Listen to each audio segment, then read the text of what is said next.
किसी में है क्या आपका 500 के आसपास सीट किसी एक स्टेट में? अगर आप अनुमति दें तो मैं आपसे संवाद करूं एक 2-4 मिनट का, अगर आप लोग इजाज़त दें कुछ छात्रों के लिए जो भटके हुए छात्र रहते हैं हमारे, या अच्छे छात्र भी हैं। जब से हम इन क्लासेस में जुड़े तो मैंने आपको पहली ही क्लास में साथ ही बताया था कि 40 टॉपिक्स होंगे। तो जैसे कोई टीचर आपसे ये कह दे कि 40 टॉपिक्स होंगे और नंबर ऑफ क्लासेस आपसे शुरुआत में बता दे कि वो कम ज़्यादा हो सकती हैं, और अगर टीचर ज़्यादा क्लास ले तो ये टीचर की अच्छाई है या उसकी खराबी है?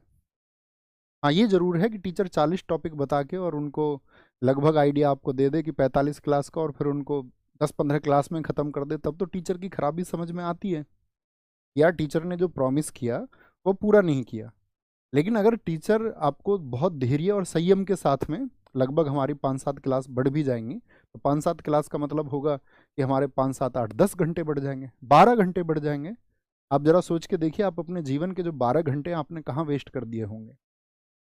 यही साथी हमारी समझ की नैतिक और अनैतिक होने का फ़र्क है। हमने अपने जीवन में शायद 12 घंटे सोते हुए गुजार दिए होंगे। अगर कोई व्यक्ति प्रयास करे आपके जीवन के लिए, आप चीज़ों को धैर्य के साथ में समझ पाएँ, तो ये उसकी अच्छाई हुई या उसकी खराबी हुई? तो उस पे प्रश्न चिन्ह लगाने चाहिए या एप्रिशिएट करना चाहिए, उसकी प्रशंसा करनी चाहिए उसकी कि हाँ, आपने जो कहा आप उससे ज़्यादा करने का प्रयास कर रहे हैं। लेकिन इसमें दिक्कत क्या है, परेशानी क्या है कि कुछ छात्र असंयमित जिनको हम कहते हैं, जैसे एक छात्र एक गुरु के पास में गया, तो उसने गुरु से कहा कि जी मैं जीवन का जो संपूर्ण ज्ञान है वो चाहता हूँ, और आप मुझे वो संपूर्ण ज्ञान प्राप्त करा दें, और कैसे भी करके करा दें, मैं उसको चाहता हूँ। लेकिन शर्त यह है गुरुजी, वो मुझे जल्दी से जल्दी मिले। तो उन्होंने कहा ठीक है, तुम्हें जल्दी ज्ञान मिल जाएगा, कोई दिक्कत नहीं है, लेकिन तुम्हें एक काम करना होगा मेरा। तो उसने कहा जी गुरुजी बताएं। तो उन्होंने कहा कि भाई आप बाग में जाओ और एक मीठा आम तोड़ के लेके आओ।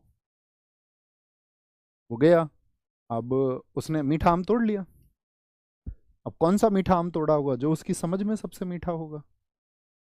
अब उसकी समझ कैसी है ये निर्भर तो रिजल्ट पर करेगा, कैसी उसकी समझ है। वो गुरुजी के पास फाइनली लेके आया, वो आम उसने दिया। तो उनके गुरुजी ने कहा कि भाई तुमने ये सोच लिया कि यही इस बाग का सबसे मीठा आम है? तो उसने कहा हाँ जी, ये सबसे मीठा है, देखने में सबसे मीठा आम यही लग रहा है, देखने में। तो उन्होंने कहा ठीक है। उन्होंने आम को काटा और उसी शिष्य को खाने को दिया कि तुम इसको खाओ। अब उसने आम खाया, आम खाया तो आम एकदम से खट्टा, कसैला भी, कड़वा भी। तो उन्होंने कहा कि आप एक बात बताओ, इस पर अपनी अभिव्यक्ति दो, तुम कहना क्या चाहते हो? तो उसने कहा कि जो दिखने में मुझे सबसे बेहतर लगा,